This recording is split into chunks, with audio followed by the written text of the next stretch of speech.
natin, praise the Lord! Praise the Lord! Amen! No? Colossians 2:11. Basahin po natin ang sabi dito.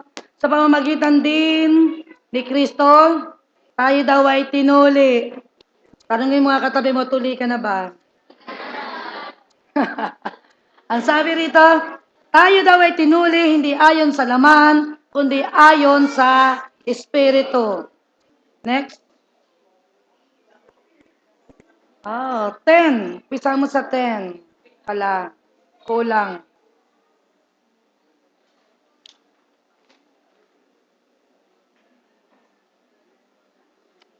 Iba pala ang dyan, ang version. Ito na lang sa akin, babasahin ko. Ang sabi rito, dahil sa pakikipag-isa daw natin kay Kristo, tinuli daw tayo. Ang pagtutuli na ito ay hindi raw pisikal, na katulad ng ginagawa sa mga lalaki, kundi daw espiritual. Ang pag-alis ng masasamang hilig ng laman, yun yung tinutuli sa atin. Diba sa mga lalaki merong kinukuha? Okay? Sa atin naman, yung masasamang hilig ng laman, ito ang pagtutuli na mula kay Kristo. Kaya magtataka kayo kung bakit yung dati nating ginagawang masama ay medyo may control na ng konti. At habang tumatagal, pabawas ng pabawas. Kasi po tayo ay tinuli hindi raw sa pisikal, kundi tayo ay tinuli sa espiritual. At ang tinutuli sa atin ay yung masasamang hilig at gawa ng laman. Amen? Palakpakan po natin ang Diyos.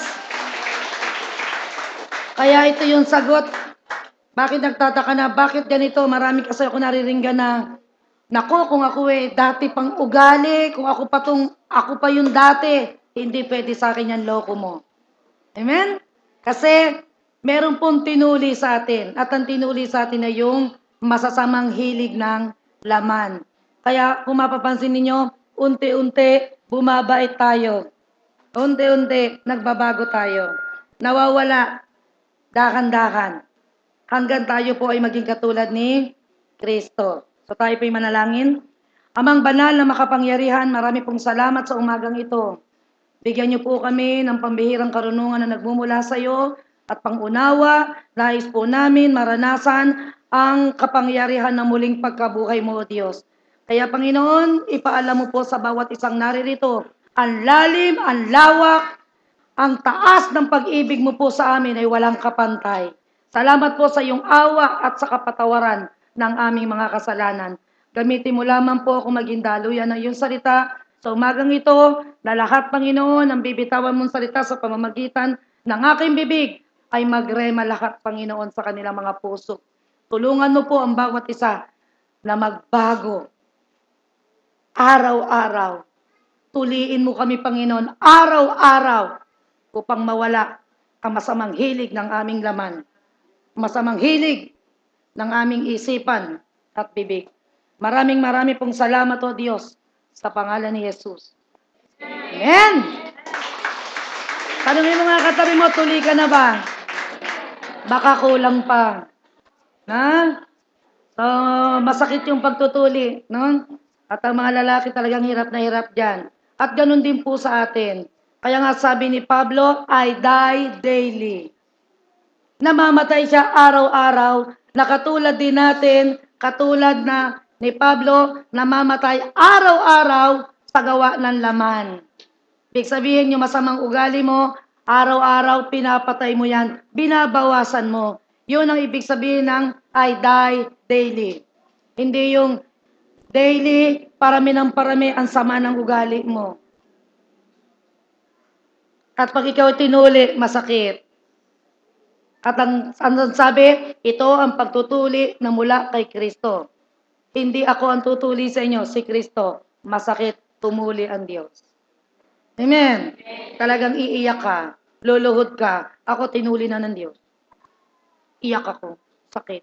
Ayoko na, Lord. No? So, our topic for today, Jesus Christ, the power and the wisdom of God. Sa pamagat pa lang, makikita nyo, si Yesu Cristo daw ang kapangyarihan at karunungan ng Diyos. Ito ba'y nakasulat? 1 Corinthians 1:24. But to those whom God has called, both Jews and Greeks, Christ, the power of God and the wisdom of God. So, walang ibang pangalang inilagay ang Diyos kundi Christ. Jesus Christ is the power of God and the wisdom of God. Kaya kung hindi si Kristo ang nasa iyo, kung ikaw man ay may kapangyarihan, kanino galing yan? Ang sabi ng Panginoon, napakalinaw, si Kristo ang kapangyarihan ng Diyos. Si Kristo ang karunungan ng Diyos. Kaya kung wala sa iyo si Kristo, bobo ka. Isa kang hangal. Dahil para maging matalino ka, you have to receive Jesus Christ, which is the wisdom of God. Kaya yung iba walang wisdom.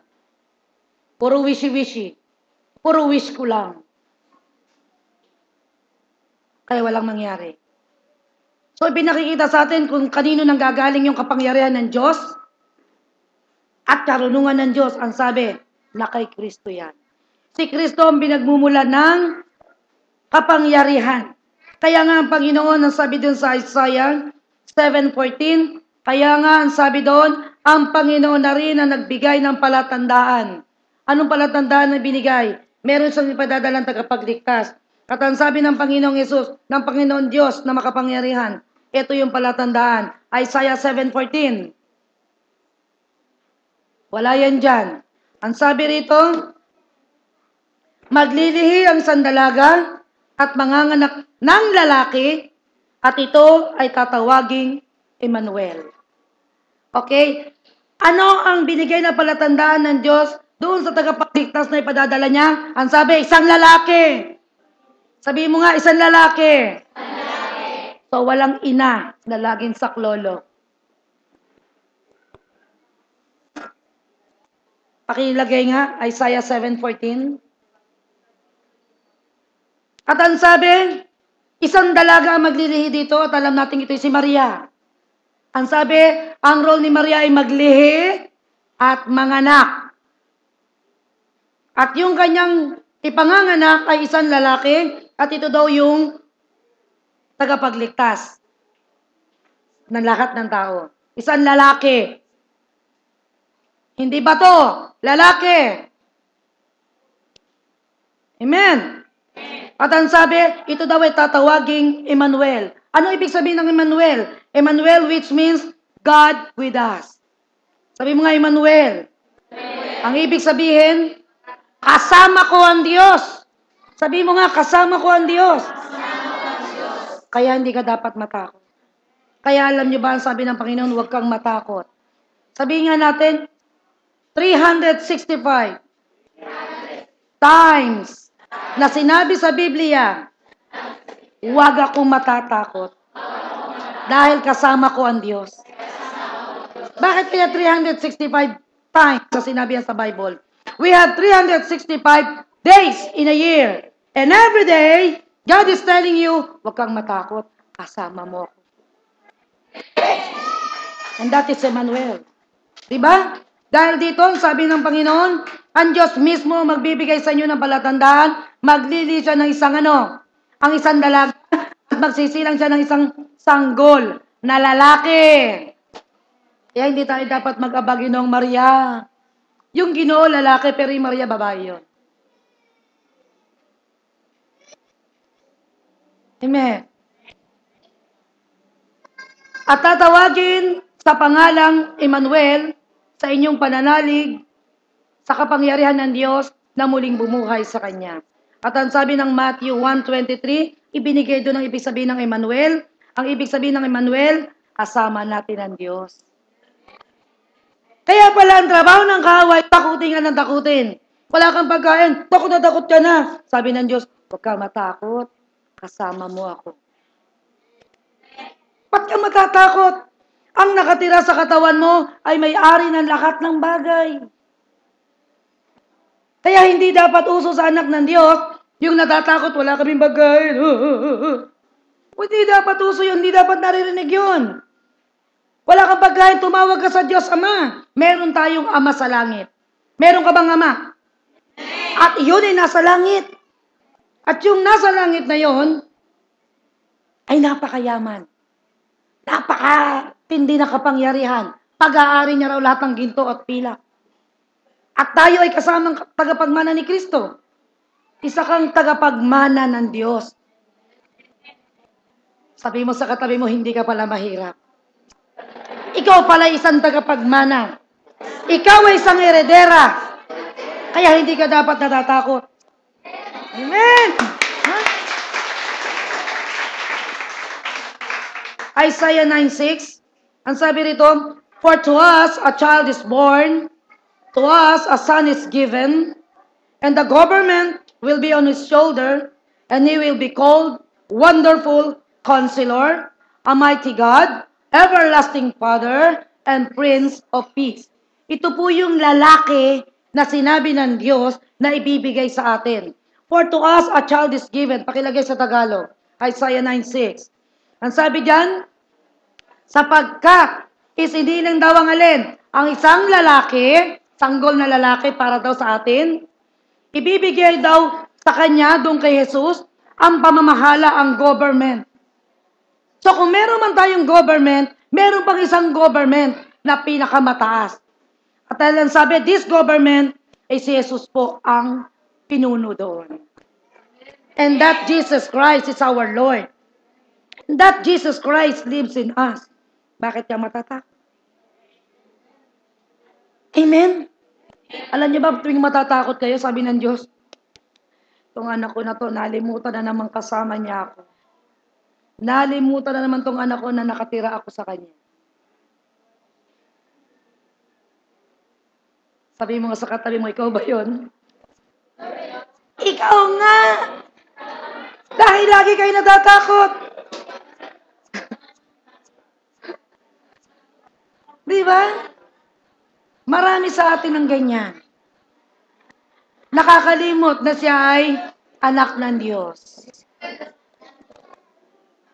Amen? Ang sabi, ibibigay sa kanya ang pamamahala. No, nung siya sanggol pa, hindi pa niya kaya. Kaya kailangan siyang lumaki, at nang lumaki, nung 33 years old na, namatay sa krus, ipinako. At ang sabi, alam niyo ba si Jesus, kung paano niya tinalo si Satanas? Sa pamamagitan ng pagiging sinless. Namuhay siya ng hindi sa kasalanan. Kaya siya isang matapang. Alam niyo ba ang laging takot? Yung laging gawa ng kasalanan. Hello? Diba si Eva at si Adan? Nung sumuway sa Diyos, ano ang unang ginawa? Nagtago. Kaya yung mga gumagawa ng kasalanan, lagi atago yan. No? Lagi yan atago. Sigurado. Ang sabi, ibibigay sa kanya ang pamamahala at siya ay tatawagin daw, ang sabi nito, kahanga-hangang tagapayo. Makapangyarihan Diyos, walang hanggang Ama, prinsipe ng kapayapaan, at iyan po ay si Jesus Christ. Amen. Isipin ninyo, if you have Jesus, kaya pala sabi sa Colossians 2:10, you are complete in Christ. But hindi ka complete. You have a wonderful counselor. Bakit tinawag ng wonderful counselor? Because his counsel would come from God. Kaya pala sabi ng Proverbs, huwag kayong humingi ng payo sa mga hindi makadiyos. Humingi kayo sa mga makadiyos, sa mga godly people. Why? Because Jesus is in us. At kapag humingi kayo ng payo sa mga godly person, ang ibibigay sa inyong payo ay kamangha-mangha. Bakit? Dahil galing yun sa Diyos. That's why it's wonderful. Amen! Pero sa atin, pupunta kay Madam Auring. Madam Auring, ano may papayo mo sa akin? Ang asawa ko'y nangaliwa. Ano ang aking gagawin? Sumagot si Madam Pitt. Gumanti ka. Sabi niya. Kita nyo? Only Jesus is wonderful. Kahanga-hanga ang kanyang payo. Kasi yun ay galing sa Diyos. Kaya minsan pag meron nanghihingi sa akin ng payo, Sabi niya, alam mo ba, Susan, ikaw lang nagsabi sa akin ng ganyan. Lahat ng hiningan ko ng payo, ang sabi sa akin, gantihan mo, kaya mo rin yan. Dahil ang lagi kong salita sa kanila, patawarin mo. Ipanalangin mo pagpalain ng kaaway, at ayaw mo Diyos ang humusga. Huwag niyong kakalimutan, ang Diyos ay makatarungan. Pag sinabi makatarungan, hindi siya papayag na ikaw ay maapi. Dahil ikaw ay kanyang anak. Amen. Praise the Lord. No? Meron nga ang kaibigan si Teddy, nakakulong dyan sa kulungan dyan. Anong ginawa? Merong 10 years old yata yun, o 14 years old, binatukan. Ngayon, nakakulong. Sino nagpakulong? Yung ama. Ano ang kaso? Child abuse. Kung yung masamang magulang na yon, hindi pumapayag na mapi yung anak, ang Diyos pa kaya? Tayo anak ng Diyos? Amen! Kaya nga sabi niya, huwag kayong maghihiganti mga anak. Ibigay niyo yan sa akin. Ako ang maghihiganti para sa inyo. Sasabihin mo lang, yes, Father. Magsusumbong ka sa Diyos, Panginoon, ito po ginawa sa akin. Tinakbo niya yung bonus ko. Tanggal na siya sa trabaho ngayon. Dahil may ginawang masama. So, hindi dapat. Amen? Purihin ng Diyos. Ang sabi nito, this Jesus Christ, itong sanggol na lalaki na ito, siya daw ay mighty God. Pero marami nagko-question kay Jesus that He is not God. Pero sinabi rito, sapagkat isisilang ang isang sanggol na lalaki, ipanganganak siya ng isang birhen, at ang sabi, ang lalaking ito ay ibibigay sa kanya lahat ng pamamahala, ang buong gobyerno ng lupa sa kanya ibibigay. Napakasarap ng buhay natin, alam nyo ba, mga kapatid? Bakit hindi nyo ba napupunan? Laging si Jesus Christ ang pinagmamalaki ko sa inyo, tinuturo. Marami kasi sa born again, hindi kilala ang kanilang tinanggap na Lord. Eto siya. He is wonderful. Kamang-kamanga siya. Grabe. Sa lahat ng grabe. At ang sabi, He is a mighty God. Siya ay makapangyarihang Diyos. Ang sabi, ang sanggol na lalaki na to na ipanganganak ng isang birhen ay isang makapangyarihang Diyos. Sino ang magkukwestiyon sa pagka-Diyos ni Jesus? Sa Old Testament pa lang, sinabi ni Propeta Isaiah, sinabi na, ang lalaking yan, ang sanggol na yan, Diyos yan, makapangyarihan yan. Amen! Kaya wala kang dapat ikatakot. Kung alam mo lang kung sino yung tinanggap mo, hindi ka absent, hindi ka tatalikod. Pangihinayangan mo yung hindi mo narinig na mensahe. Di ba ba? Bakit kaya siya tinawag na mighty God? Because He is a brave conqueror. He is a hero. And He overcomes Satan by a sinless life and overcomes sin on the cross. Tinalo niya si Kristo sa paanong paraan? Ay, si Satanas. Sa pamamagitan daw ng buhay na hindi nagkasala.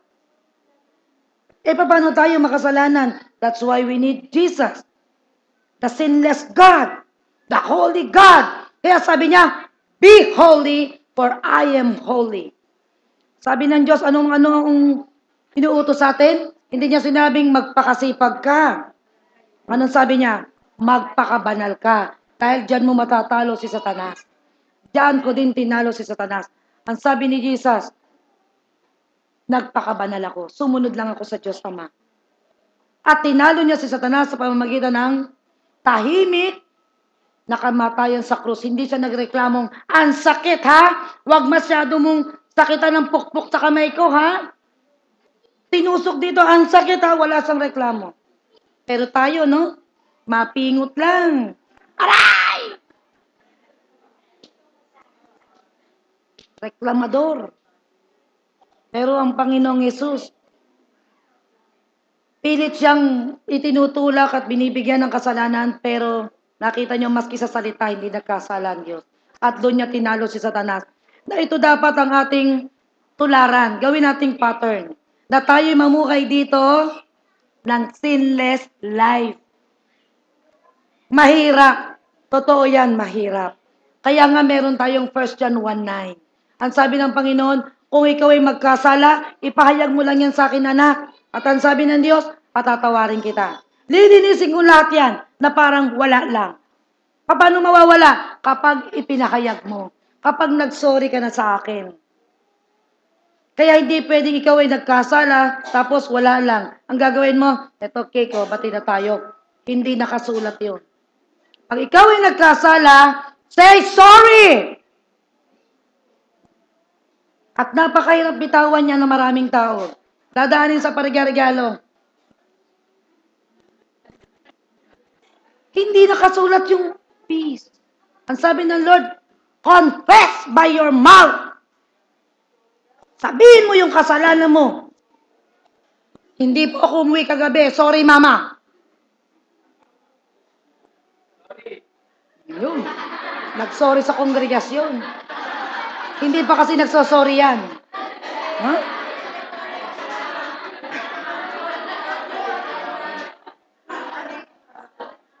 At alam nyo ba pag hindi kayo marunong mag-sorry? That is pride. Hey, sa likod.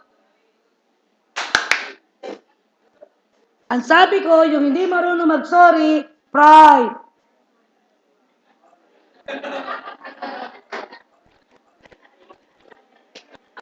Eh, nakikinig eh. Ha? Kaya kayo binubulutong eh. Eh, nakikinig. Kaya ka tinutubuan ng kung ano-ano. Kasi alam nyo, the truth we know, yung po yung magpapalaya sa atin. Kasi akala natin, dahil nanay natin, okay lang. Nagalit ka sa nanay mo, nagtampo ka, bibigyan mo 1,000, akala mo, bati na kayo. Wrong. Nay, sorry ha. Tampo ko kanina. Bakit napakahirap nating sabihin yan? Lalo na sa mag-asawa. Diba? Kaya minsan, alam nyo ba, kaya kayo nagkakaroon ng sakit dahil lang sa bibig na yan. Kaya sabi, life and death is under your tongue. Hindi makapagsabi ng sorry, pero yung pahingi pera, ang bilis. Diba? Kalbit mo ngayon sa yung katabi mo, mag-sorry ka na.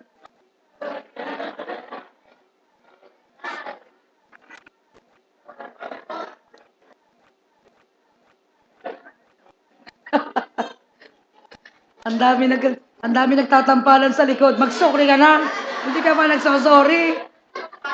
Na? Nagtatampalan sa likod.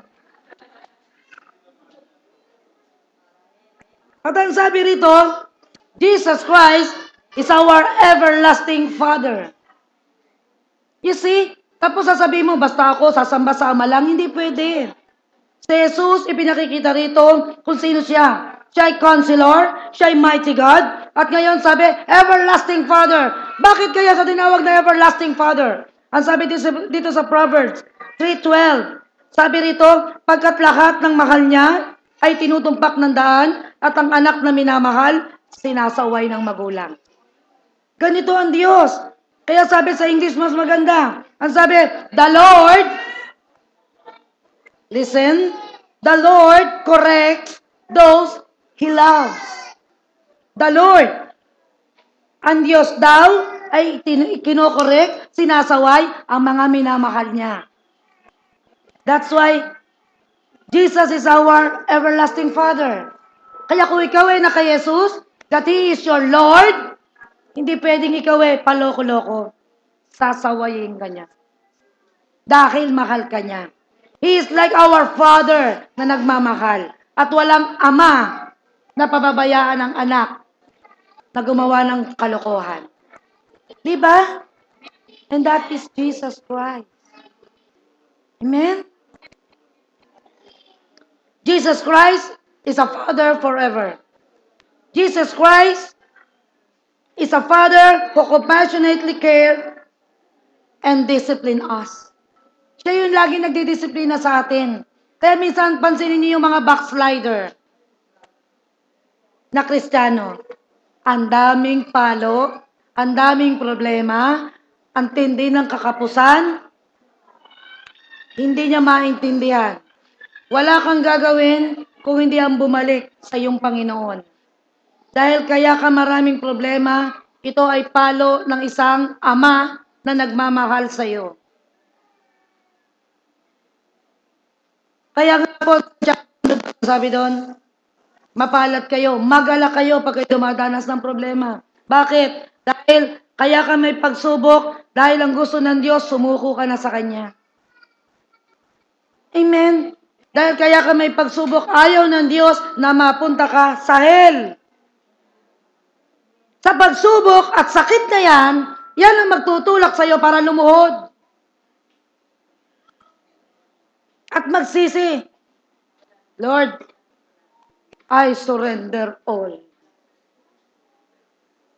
Ako, nangyari sa buhay ko yan. Kaya sabi ko, Lord, suko na ako. Sige, ano bang gusto mo? Sabihin mo. Ito pala ang gusto niya. Mag-church, mag-pastor, na walang-wala sa isip ko. Ang dami kong problema, hindi ko maintindihan kung bakit. Kaya kayo, kung marami kayong problema, magtanong-tanong na kayo, Lord, ano ba assignment ko? Tinawag mo kung anak, ano ba ako? Taga-kain lang ba ako? Taga-upo lang ba ako? Hindi. Katulad na isang pamilya, merong role. Meron si ate, meron si kuya, taga-igib, si ate, taga-ligpit, at ang isang ate, taga-punas ng sahig. Anong trabaho ni nanay at ni tatay? Si tatay, taga-trabaho, si nanay, taga-asikaso. May role. And we are the family of God. Kaya kailangan meron kang role. Hindi ka pwedeng, pagdating ng linggo, simba. Kaya simba, uwi. Ay, uwi, simba. Simba, uwi, simba, uwi. Diba? Simba, uwi, diba? Yung kanta na yun? So, hindi dapat ganun. Ayaw ng Panginoon na tayo ay ganyan. Kaya maraming Kristiyano hilaw. Bakit? Hindi kasi kilala tong Jesus na ito. Na si Jesus yung Ama, na si Jesus yung makapangyarihan Diyos, siya yung kahanga-hangang tagapayo. Na kung may problema ka, pasok ka sa kwarto mo. Lord, narinig ko sa mensahe that you are a wonderful counselor. Ikaw pala yung kahanga-hangang tagapayo. Huwag kang pupunta kay Tia Deli. Ito ang inyong Tia Deli. No? Hihingi ka ng payo, hindi sa kanya. Marami kasi ako naririnig ganyan sa radio. At ang sabi rito ng Isaiah 9:6, that this child is also a prince of peace. Alam niyo ba ibig sabihin ng peace? Shalom. At si Jesus ay tinatawag na Jehovah Shalom. At ang sabi ng sanggol na to ay Prince of Peace. Pansinin ninyo. Kaya sabi ng Colossians 2:10, in Christ you are complete. Why? At itong peace na ito, this peace is unknown to unsaved. Bakit kaya ito hindi alam ng mga hindi paligtas? Tayo mga Kristiyano may problema. Tama? Pero, meron kang kapayapaan. Hindi ka yung para bang gusto ko lang magpakamatay. Hindi ganun. Hindi ka aligaga na katulad noon ng buhay natin nung wala si Kristo. Kaya tayo ay kalmado na dahil itong prinsipe ng kapayapaan ay nakatira na ngayon sa iyo. Kaya ito ay unknown sa mga unsaved. Hindi nila to alam. Kaya yung mga hindi ligtas, wala na. Nakikita mo, 50 anyos pa lang, mukha ng 72. 30 pa lang, mukha ng 60.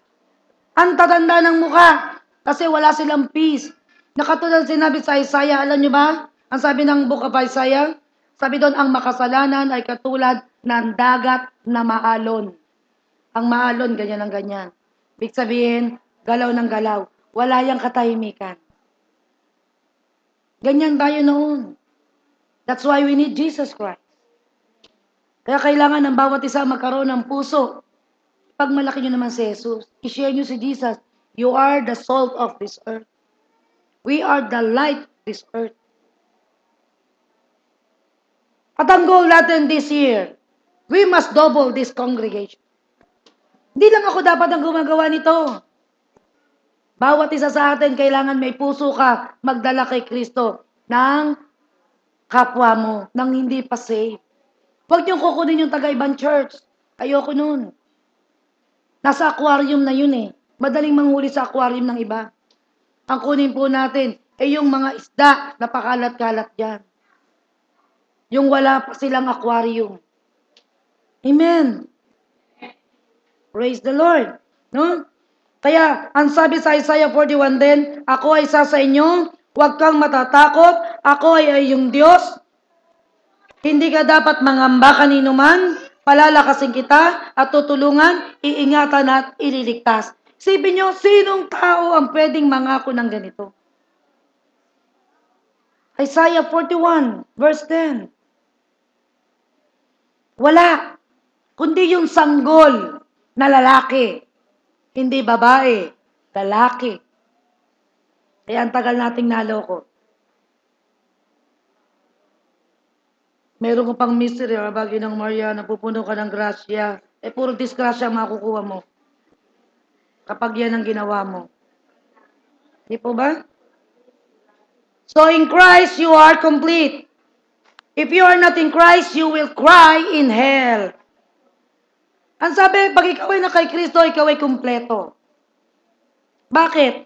Hindi ka magiging tatawagin kumpleto. May counselor ka na, may God ka pa, may father ka na, at meron ka pang prinsipe. Diba? You are complete? Pero bakit maraming Kristiyano incomplete pa rin hanggang ngayon? Incomplete attendance. Marami. Kasi hindi kilala itong si Yesu Cristo na to. That Jesus Christ is the power and the wisdom of God. Pag wala sa iyo si Jesus, tandaan ninyo, wala kang karunungan. Hindi mo mauunawaan ito. At hindi mo rin mauunawaan ang mundo. Hindi mo alam marami kang problema. Hindi mo alam kung bakit ka may sakit. Hindi mo alam bakit ka kapos. Hanggang ikaw sa maupos na. And then, one day, you will face the Lord. Sabi ni Jesus, ba't hindi mo ako kinilala? Ba't hindi mo ako inanap? Ako ang binadala ng Diyos Ama na tagapagligtas mo, pero hindi mo ako kinilala. Kaya pinakikilala ko po sa inyo si Yesu Cristo. Siya lang ang nag-iisang tagapagligtas. Siya yung sanggol na lalaki na ibinigay sa atin ng Diyos, na mamamahala sa lahat ng gobyerno. That's why Jesus called us the King of Kings. He is the Lord of Lords. Tayo yung Lords. At lahat din ng mga landlords dito, mga gambling lord, drug lord, si Jesus ang Lord of all the Lord. Amen.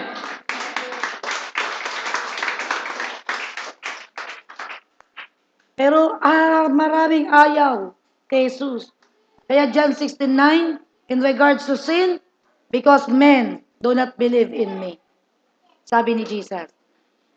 Pagdating daw sa kasalanan, kaya man naging makasalanan ng isang tao, ay dahil hindi nila ako pinaniwalaan. Ito po yung kasalanan ng maraming tao. Hindi sila sumampalataya sa anak ng Diyos, na siya pala yung wonderful counselor. He is a mighty God. He is the everlasting Father. And He is the Prince of Peace. Siya pala lahat. Masaya ba kayo nalaman ito? Na ikaw pala'y kumpleto. Basta ikaw ay na kay Kristo, hindi ka dapat ngalngal sa isang tabi. Hindi bagay sa isang tagapagmana ng langit at lupa ang umiiyak. Amen? Kaya nga ang Panginoon, alam nyo, 2 Corinthians 8:9, for you know the grace of God, our Lord Jesus Christ, that though He was rich, yet for our sake, He became poor, that through His poverty, we might become rich. Ang sabi, alam daw natin na sa biyaya daw ng Diyos, si Yesu Cristo, bagamat napakayaman. Pakilagay nga 2 Corinthians 8:9. 2 Corinthians 8:9. Gusto kong ipakita sa inyo ito. 2 Corinthians 8:9.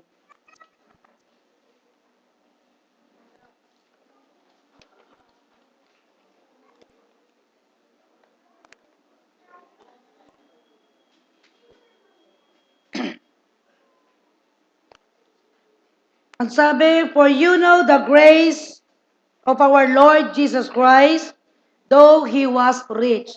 Ang sabi, sa biyaya daw ng Diyos, tayo naligtas. Kaya, Kahit daw siya ay mayaman, pinili niyang maging mahirap dahil daw sa kagagawa natin. Kaya sabi rito, mali yan. Yan. Hindi kaila sa inyo ang kagandahan ng Jesucristo. Kahit na daw mayaman, bakit mayaman? Dahil siya ay Diyos na may-ari ng langit at lupa. Siya ay hari ng mga hari. Pero sabi, naging mahirap siya upang mapayaman daw tayo sa pamamagitan ng kanyang pagiging mahirap. Na parang mga magulang, di bali ako magtinda ng pitsi-pitsi, makapag-aral ka lang.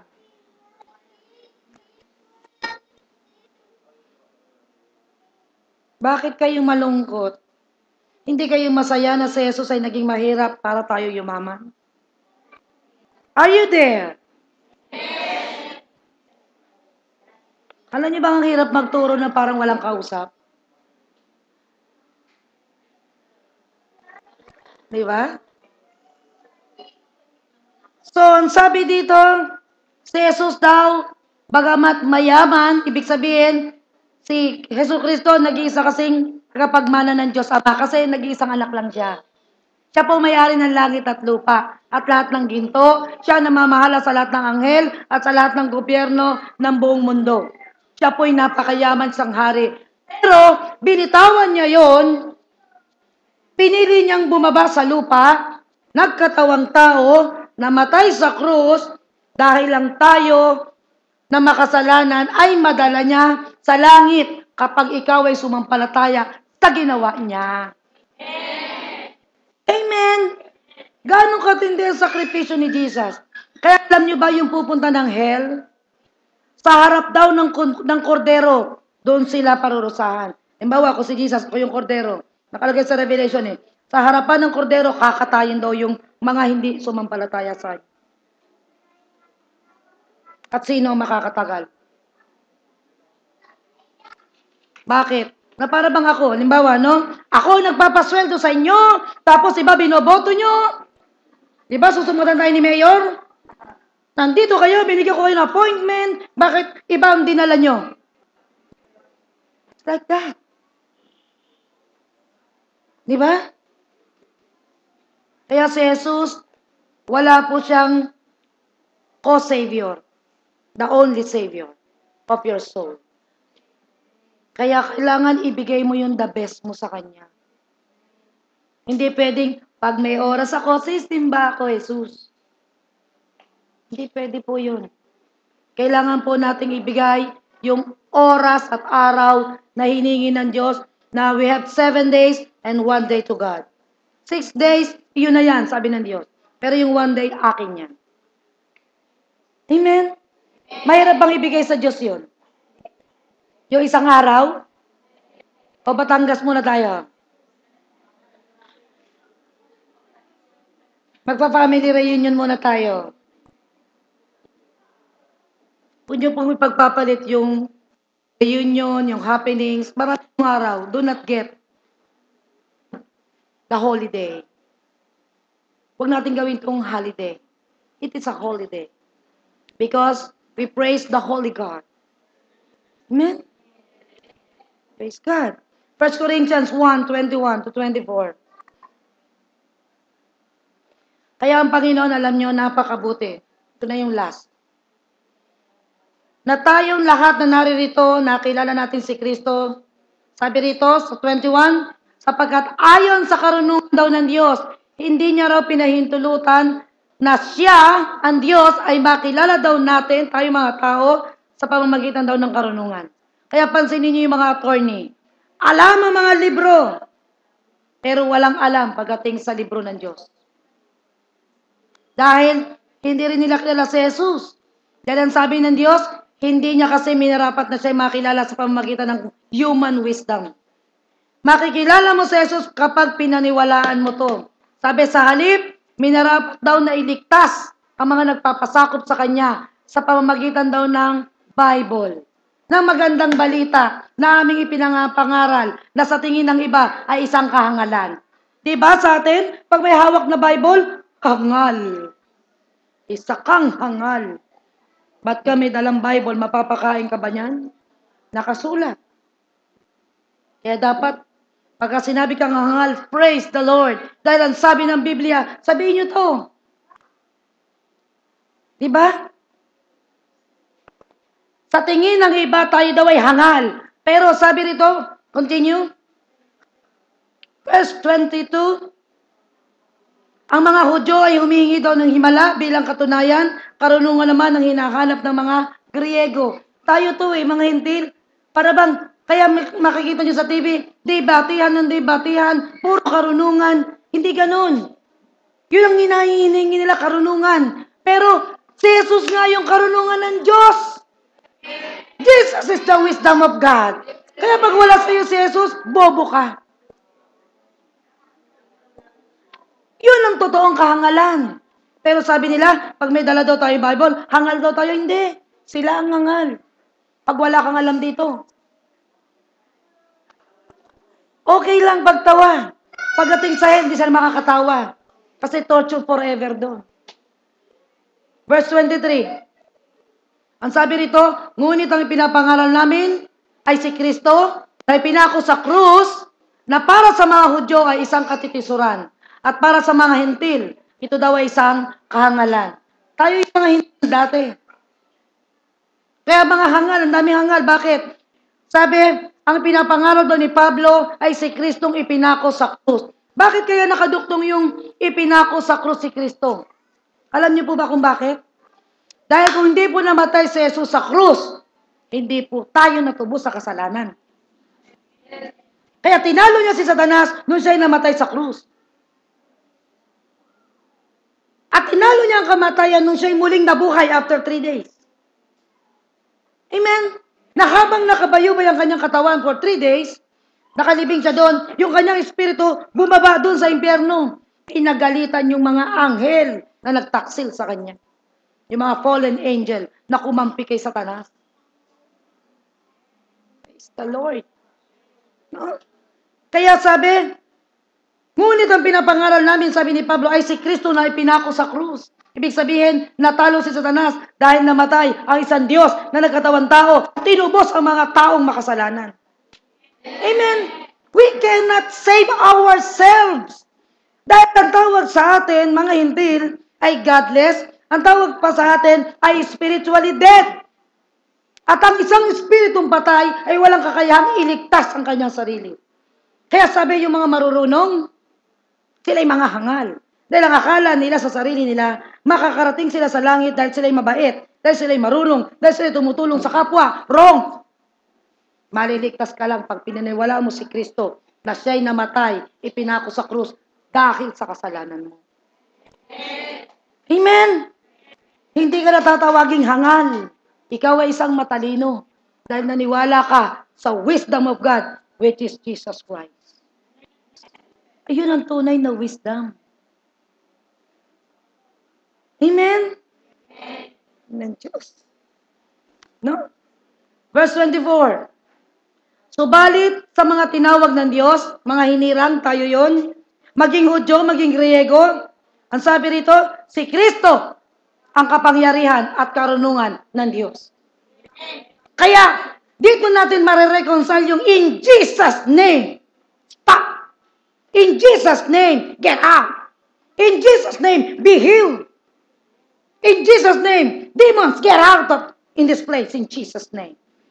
Ito yun. He is the power of God. Yung power of God ang kikilos once you use the name Jesus Christ. He is the power of God. Kaya pipilitin ka ni Satanas na umalis kay Jesus. Kasi siya yung source of all power. Walang iba. Ngayon, mamahalin niyo na ba si Jesus? Mag-desire kayo na paglingkuran tong Jesus na ito? Dahil pag hindi ka naglingkod, hangal ka pa rin hanggang ngayon. Because napakalinaw, He is power. Pag nasa iyo si Jesus, you have the power. Pag nasa iyo si Jesus, you have the wisdom from God. Amen. So, takpakan natin ng Diyos. Gusto ko pong bigyan ng emphasis itong 1 Corinthians 1:23. Pakilagay sa English. 1:23. 1 Corinthians 1:23, last na po ito. But we preach Christ crucified. Diba? But we preach Christ crucified. Laging nakadikit yung crucified. Kasi meron akong nakilala. Kasama nyo ni Norma. Na si Jesus daw ay namatay, hindi sa krus, kundi nakaganyan daw sa kahoy. Diretso. Galit sila sa krus. Pero paulit-ulit mo sinasabi sa Bible na si Jesus ay namatay, ipinako sa krus. Ang hirap naman kaya ipako na nakaganon.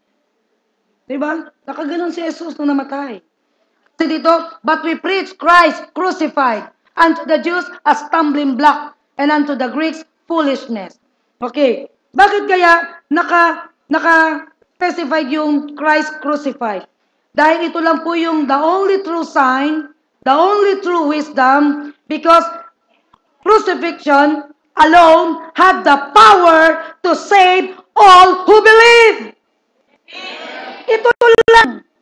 Kapag si Jesus ay hindi mo pinaniwalang namatay sa krus, wala yung power na ikaw ay ligtas. Kung hindi namatay si Jesus sa krus, hindi pa tayo ligtas. Lahat tayo pa impyerno.